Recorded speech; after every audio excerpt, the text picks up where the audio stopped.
Bonjour à tous. Cette vidéo est la vidéo de correction de l'examen blanc que nous vous avons déjà envoyé et qui va vous permettre de comprendre la démarche à suivre ainsi que les étapes de l'évaluation afin de réussir le vôtre. Pour commencer, nous allons vous présenter le canevas de l'examen. Rappelons qu'un examen ou une évaluation concerne un ensemble de contenus, bien entendu, qui vous seront présentés sous forme d'épreuves. Cette épreuve aura comme durée une durée déterminée, éventuellement 1 heure concernant la langue et la terminologie. Et cette épreuve se déroulera selon un calendrier qui vous sera communiqué le moment propice. Bien entendu, comme toute évaluation, elle va vous permettre d'une part de fixer les différentes notions vues dans le programme et par la suite nous permettra, nous, corps professoral, de vous évaluer selon ce que vous avez pu vraiment intégrer comme contenu, pu maîtriser comme technique et bien sûr, comme toute évaluation, va permettre de départager les différents étudiants. Le canevas de l'examen s'articule en 2 parties. Une première partie réservée à la rédaction ou à la production et une seconde partie concerne la compréhension de l'écrit ou la compréhension de texte. Donc, le jour de l'examen, vous devez bien vérifier que vous avez répondu aux 2 parties comme demandé.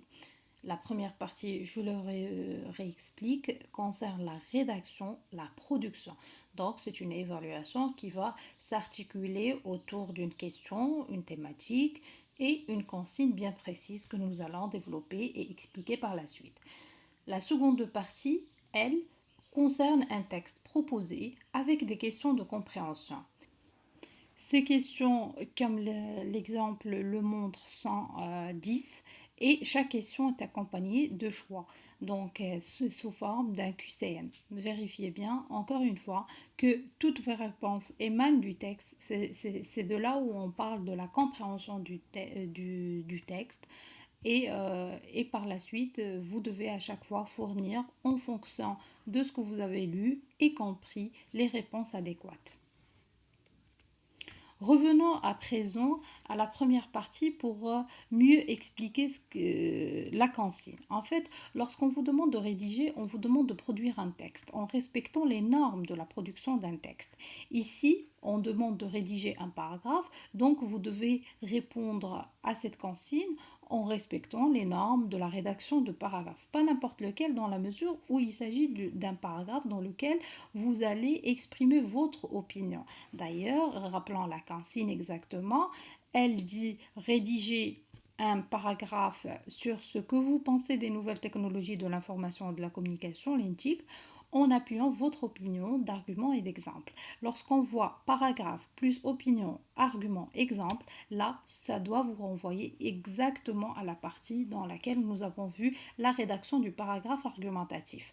Bien entendu, pour pouvoir réussir cet exercice, vous devez vous plier au plan de la rédaction du paragraphe argumentatif tel que nous l'avons vu ensemble dans le cours. Avec comme introduction, qu'est-ce qu'on met au départ, comment on va enchaîner, qu'est-ce qu'on va mettre pour expliciter les idées, comment on va conclure et ainsi de suite. Donc, le paragraphe ici demandé va concerner une thématique bien précise. Donc, vous devez rester dans la thématique ou l'unité de sens. Votre paragraphe doit être cohérent. On ne parle pas de plusieurs thématiques, mais plus exactement d'une seule qui est proposée par l'examinateur. Et en l'occurrence là, dans l'exemple, nous avons les nouvelles technologies, une thématique que vous avez déjà travaillé en classe et que vous connaissez généralement, globalement, vous connaissez ce que c'est, etc. Donc, par rapport à cette thématique, il faut rédiger un paragraphe dans lequel vous exprimez votre opinion. L'expression de l'opinion en français se fait à travers des verbes, ce qu'on appelle les verbes d'opinion. Je pense, je crois, et des expressions telles que à mon avis, pour moi, etc. Donc, lorsqu'il s'agit de l'expression de l'opinion, nous sommes dans l'expression de l'opinion avec un libre cours à ce que vous pensez. Donc, vous êtes libre de penser ce que vous voulez. La seule contrainte qui est mise dans ce sens-là, c'est que vous devez étayer votre opinion d'arguments et d'exemples. Et bien entendu, pouvoir le faire en introduisant à travers des connecteurs, en connectant les différentes idées pour créer ce qu'on appelle la cohérence et la cohésion de tout texte produit. Voici à présent une proposition de correction. La proposition reste juste un exemple, sachant que lorsqu'on parle de la production, donc on a une dimension qui est personnelle par rapport à l'usage de la langue. Chacun peut produire comme bon lui semble, en respectant bien entendu les normes déjà citées. Alors, je vous lis la proposition et par la suite, nous allons voir exactement ce dont elle se compose. Alors, je pense que les nouvelles technologies de l'information et de la communication ont plus d'avantages que d'inconvénients. D'abord, l'INTIC, précisément l'Internet, les télécommunications, les multimédias, l'informatique et l'audiovisuel facilitent la communication à une grande échelle. Ensuite, l'INTIC rend possible l'échange et le partage des informations entre les personnes, les entreprises, les services publics, santé, éducation, etc. Par exemple, en cette terrible période de pandémie due au Covid-19, l'INTIC ont permis aux personnes à travers le monde de communiquer, de partager des informations sur le virus, de se faire livrer des médicaments ou de la nourriture, de suivre des cours ou travailler à distance. Sans l'Internet, les smartphones, les tablettes ou les ordinateurs, on aurait été isolés et perdus durant ce confinement, témoignent plusieurs internautes. En conclusion, l'INTIC joue un rôle important et nous facilite la vie. Point final de cette proposition de correction. Alors, cela étant, lorsqu'on examine ce dont elle se compose, comme je viens de le dire, on va trouver qu'on commence le paragraphe argumentatif par tout simplement l'expression de l'opinion, autrement dit l'expression de la thèse. Donc votre thèse, je pense que les nouvelles technologies de l'information et de la communication ont plus d'avantages que d'inconvénients, est une thèse qui défend l'éthique et qui va nous montrer par la suite en quoi consistent en fait tous ces avantages. Alors pour l'expression de la thèse concernant et par rapport au barème, rien que l'expression de la thèse à travers une phrase à la première personne du singulier, plus un verbe d'opinion, plus tout simplement la position en elle-même, donc en soi, va vous permettre de gagner 2 points sur le barème proposé. Bien entendu, une fois c'est explicité, nous devons connecter la première partie de notre paragraphe argumenté avec la deuxième partie où il y aura un peu plus de développement, on va dire. Donc, à travers un connecteur. Et dans le texte, tout ce qui est souligné en jaune, ce sont des connecteurs qui vont nous permettre cette cohésion du texte. D'abord, ensuite, en conclusion, sont des connecteurs d'énumération et ou sont des conjonctions de coordination. Et leur rôle, tout simplement, c'est de permettre de lier les différentes parties de notre développement. Concernant l'exemple tel que demandé, donc on peut l'introduire à travers une expression comme par exemple. Et là, l'exemple cité, c'est la pandémie du Covid. Cette pandémie actuelle, donc on va dire, est un bon exemple qui montre les avantages d'Intic et leur rôle, bien entendu, dans le quotidien de tout et chacun, que ce soit les personnes ou les entreprises. Bien sûr, l'exemple ne suffit pas parce que dans la consigne, on demande aussi bien de fournir des exemples et des arguments. Et pour les arguments, nous pouvons citer soit des arguments par l'exemple ou des arguments d'autorité. Là, nous avons ou des arguments de témoignage. Nous avons le témoignage de plusieurs internautes qui est pris comme argument pour pouvoir étayer cette thèse stipulant que les NTIC ont bel et bien des avantages. Pour conclure, la phrase conclusive est une partie de plan de rédaction d'un paragraphe argumenté, d'où l'importance de l'inclure en fin de ce paragraphe et de la lier au reste du texte à travers une expression. Là, en l'occurrence, nous avons un connecteur d'énumération, comme je l'ai cité tout à l'heure, en conclusion. Et cette phrase conclusive permet de faire un petit bilan en une phrase toujours de ce que nous avons dit et rappelle exactement la thèse fournie au départ. pour pouvoir boucler ce paragraphe argumenté. Donc, cette proposition de correction, je l'espère bien claire pour pouvoir vous donner exactement ce qui est demandé. Ce qui est demandé lorsqu'on parle de la rédaction. Passons à présent à la seconde partie de notre évaluation qui concerne la compréhension de texte. Alors la compréhension de texte est une partie dans laquelle nous allons essayer de voir si vous êtes à mesure de lire un contenu écrit et comprendre la thématique, comprendre l'architecture aussi du texte, les parties, comprendre sa typologie et bien entendu répondre à notre QCM. Le texte que nous vous proposons est un texte qui parle du plurilinguisme dans le marché du travail et de son importance plus précisément. Et ce texte-là est tout simplement suivi d'un ensemble de questions. Alors, la démarche à suivre ou la méthodologie face à ce genre d'exercice est très simple. Il faut commencer par une lecture découverte. Généralement, nous proposons des typologies de textes qui correspondent aux typologies vues en cours et vues par rapport à notre programme semestriel. Donc, comme nous sommes toujours dans l'argumentation, bien évidemment, la proposition rejoint la partie argumentation ou le chapitre de l'argumentation. Donc, le texte que vous allez avoir, c'est un article argumentatif qui défend tout simplement ce plurilinguisme dans le marché du travail avec différents exemples et arguments, avec une thèse bien définie, bien sûr avec un usage, tout ce qui rejoint l'argumentation, que ce soit sur le plan grammatical, sur le plan sémantique et sur le plan tout simplement typologie du texte par rapport à son type et la spécificité de l'argumentation. Maintenant, découvrons ensemble le QCM. Alors, le QCM est composé de 10 questions. Chaque question apporte 4 propositions de réponse et vous devez à chaque fois, tout simplement, en fonction du texte, en vous référant au texte, toutes les réponses sont fournies dans le texte, donc il n'y aura pas une question piège, il suffit de repérer. Donc, généralement, avec le QCM plus la compréhension du texte, l'étudiant est amené à faire un exercice de repérage, repérer les différents éléments constituant tout simplement les réponses qui sont fournies dans le texte. Alors, la première des choses, après avoir lu le texte, vous devez déterminer le thème. Le thème, bien entendu, vous avez le choix entre 4. Alors, quel est le thème du texte? Est-ce qu'il s'agit de l'usage de l'anglais dans les manuels de procédure, l'importance des langues étrangères dans l'accès à l'emploi, l'usage du français dans la publicité ou les démarches d'obtention du TOEIC?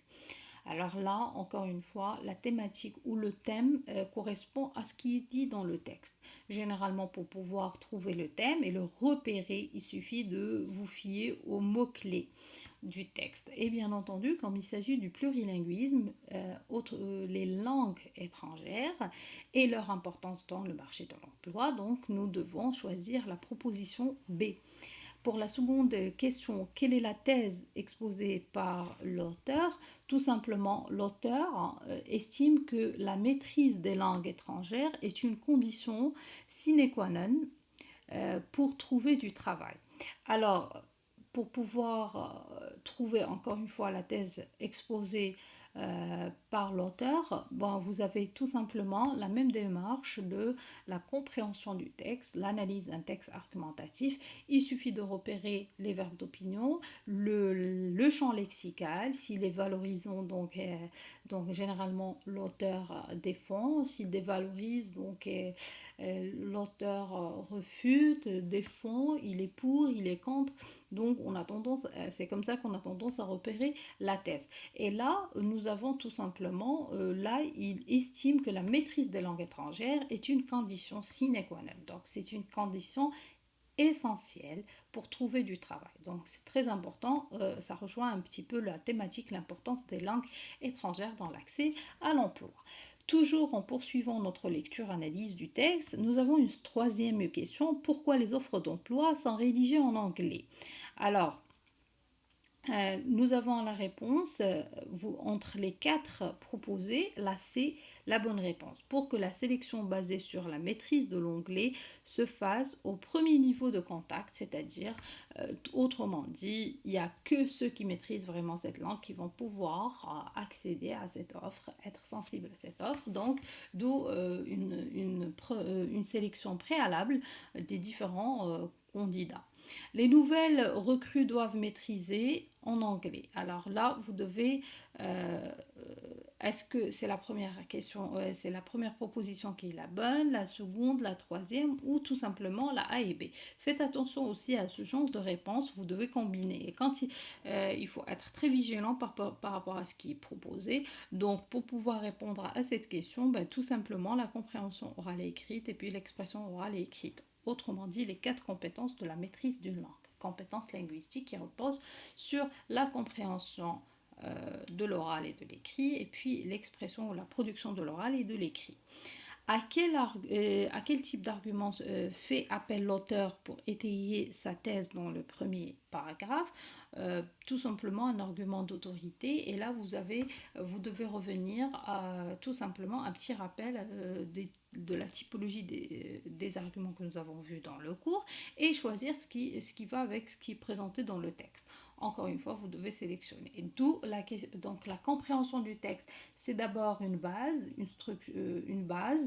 c'est le texte en lui-même, mais aussi les différentes notions que vous avez vues dans le cours.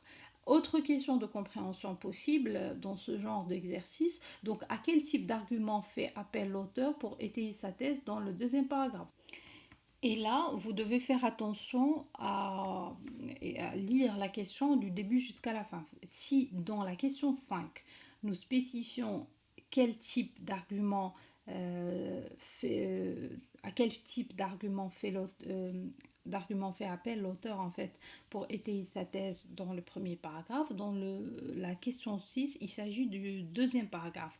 Et là, il faut faire attention à la typologie même du texte, dans la mesure où il faut être capable à délimiter le texte en paragraphes, voire repérer où commence le paragraphe, où se termine-t-il, et dans chaque paragraphe, être capable de voir, de repérer les arguments et leur type plus exactement.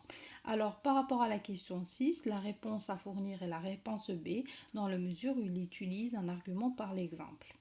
Nous passons après à la question 7. Quels sont les modes verbaux dominants employés dans ce texte? Quand il s'agit des modes verbaux dominants, tout simplement, il faut repérer les verbes et relier chaque temps verbal à son mode. Rappelant que vous avez la vidéo qui vous explique les modes verbaux qu'on trouve dans le texte argumentatif. Et bien entendu, dans ce sens-là, vous devez voir qu'est-ce qu'on trouve le plus. Si on fait cela, c'est-à-dire statistiquement parlant, vous avez deux modes qui dominent dans ce texte, à savoir le mode de l'indicatif avec les temps de l'indicatif qui apparaissent dans le texte et le mode du conditionnel. Pour la 8e question, quelles sont les valeurs du mode de l'indicatif? Et là, vous devez le savoir, à chaque mode correspond un ensemble de valeurs, vous devez préciser lesquelles. Quand il s'agit de l'indicatif, vous avez l'expression de la certitude, l'expression du réel, l'expression de l'incertitude. Il faut spécifier ce dont il s'agit. Alors là, il faut relever que la bonne réponse, c'est les deux. Effectivement, le mode de l'indicatif exprime aussi bien la certitude que le réel, tout simplement. Il permet l'expression de ces